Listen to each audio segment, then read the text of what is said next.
Start అయిందా? నాకు కూడా స్టార్ట్ అయింది. ఏమనుకుంటున్నారా? అదే అండి, పిల్లలకి స్కూల్ స్టార్ట్ అయింది కదా. సో పిల్లలకి మార్నింగ్ ఏం చేసి పెట్టాలని అర్థం కాని టైంలో నైట్ ఇలాంటి రెసిపీస్ చేసి పెట్టుకోండి, ఈజీగా అయిపోతుంది. ఏం లేదండి, చింతపండు పులిహోర. సో వచ్చేది వర్షాకాలం కాబట్టి సో ఇదైతే స్టోర్ చేసి పెట్టుకోవచ్చు. మినిమం 1 మంత్ వరకు ఉంటుంది మనము ఫ్రిడ్జ్ లో పెట్టుకుంటే. సో ప్రాసెస్ ఏంటో చూపించేస్తాను రండి. సో కావాల్సిన పదార్థాలు ఇక్కడైతే నేను 1/2 కిలో చింతపండు రసం తీసి పెట్టుకున్నాను. ఒక 10-15 పచ్చిమిర్చి, కరివేపాకు అండ్ పల్లీలు అండ్ కొంచెం జీలకర్ర, ఆవాలు అండ్ సో 2 టేబుల్స్ శనగపప్పు, సో ఎండుమిర్చి, ఇంగువ. సో ఈ ఇంగ్రీడియంట్స్ సరిపోతుంది. సో ప్రాసెస్ చాలా ఈజీగా ఉంటుంది, చూపించేస్తాను. సో యాజ్ యూజువల్ గా స్టవ్ ఆన్ చేసి పెట్టుకోవడమే. సో కడాయి పెట్టుకొని స్టవ్ అయితే ఆన్ చేసి పెట్టుకోవడమే. సో దీంట్లో అయితే మంచిగానే పడుతుంది ఆయిల్ అయితే ఈ పావుతో ఒక 3 పోస్తున్నాను నేను. సో ఇప్పుడు గ్యాస్ని అయితే లో ఫ్లేమ్లో పెట్టుకొని ఫస్ట్ ముందుగా అయితే పల్లీలు అండ్ శనగపప్పు సో ఇవి ఒక 2 మినిట్స్ వేగించుకోండి. సో ఎందుకంటే ఇవి కొంచెం టైం టేకింగ్ ప్రాసెస్ కాబట్టి మిగతా అన్ని త్వరగా అయిపోతాయి.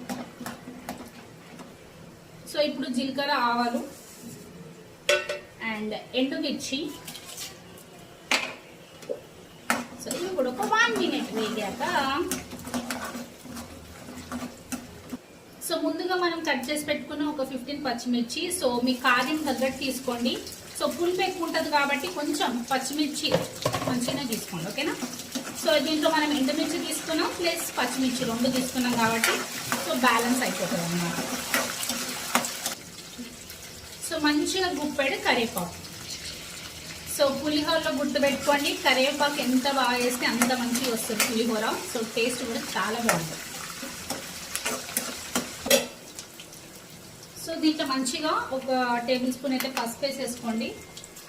సో పసుపు, సో ఇంగువ మంచిగా వేసుకోండి, డైజెస్ట్కి చాలా మంచిది. సో దీంట్లోనే కొద్దిగా ఉప్పు అయితే వేస్తున్నాను. ఉప్పు తర్వాత వేసుకుందాం, ఎందుకంటే మళ్ళీ చింతపండు రసం పోస్తాం కాబట్టి. సో చింతపండు రసం పులుపుని బట్టి మళ్ళీ మనం కొద్దిగా అడ్జస్ట్మెంట్ చేసుకుందాం ఉప్పునైతే. ఇప్పుడు మనం ముందుగా గుజ్జు తీసి పెట్టుకున్న చింతపండు రసాన్ని అయితే ఇలా పోసేస్తున్నాను.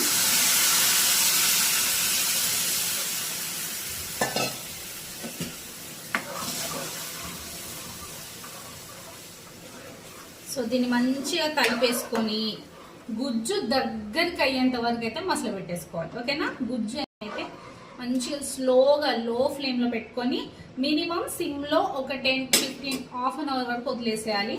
సో అప్పుడు కానీ ఇది మాత్రం మనకి చింతపండు పులిహోర అయితే తయారు కాదు అనమాట. సో మూత పెట్టేసి సిమ్లో వదిలేద్దాం. సో ఈ విధంగా మసిలిన వెంటనే సో ఇలా దగ్గరికి రాగానే కొద్దిగా దీంట్లో మనము ఇప్పుడు 1 టేబుల్ స్పూన్ ఉప్పు వేసేసుకొని సో స్టవ్ ఆఫ్ చేసేసుకోవడమే. సో ఇది చల్లగానే మనం సో స్టవ్ ఆఫ్ చేసేసుకొని వేడి రైస్లో కలుపుకొని టిఫిన్ బాక్స్కి పెట్టేసుకోవడమే. సో ఈ వీడియో మీకు నచ్చినట్లయితే like, share, comment and subscribe. Bye bye.